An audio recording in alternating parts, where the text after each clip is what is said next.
didn't have that problem. Either of them, really. He had anger aplenty, and he could only be killed in this world. Over there, he could get shot repeatedly without dying. Even death himself couldn't kill Byron, but Rebekkah's death there, or here, would mean Byron died as well. With his free hand, he patted the gun at his hip, the bullets in his pocket, and the small parcel in his inside jacket pocket. Assured that he had everything, he reached out and took the torch from the wall of the tunnel. To him, it appeared almost medieval. His tendency toward logic rebelled as the rag-wrapped wood flared to life in his hand. He wanted to believe there was science behind this and so many of the things that had no answer beyond magic.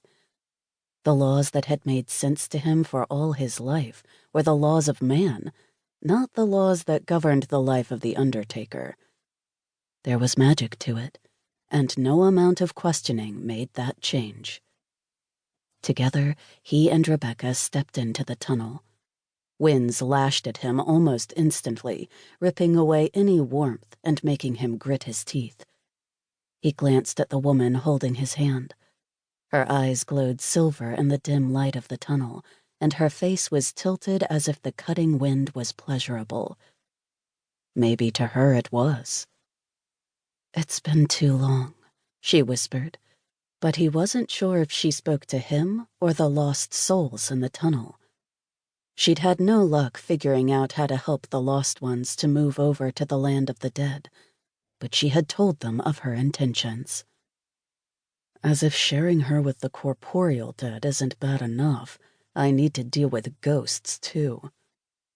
He didn't agree with her plan, but understanding the dead wasn't his job.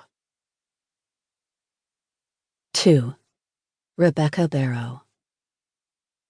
Rebekkah watched the flickers of the dead as they tried to crawl closer, drawing her warmth like the chill of being caught between lands could be reduced by stealing her heat. And she wanted to give it to them, share whatever she could. Aside from her cat Cherub, Rebekkah had never been responsible for another being. Yet now she was the caretaker of the hungry dead, those lost ones who weren't properly tethered to the earth. "Graveminder," he whispered, voice like a rising wind ricocheting around the tunnel. Rebekkah could tell the speaker was a man. That was new. One of the lost dead had grown stronger with each trip. It was him that she considered as she walked, his ability to connect to her so clearly.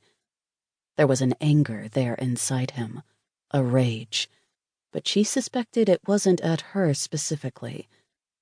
Who knew how long they'd been caught between worlds like moths crashing into windows on all sides?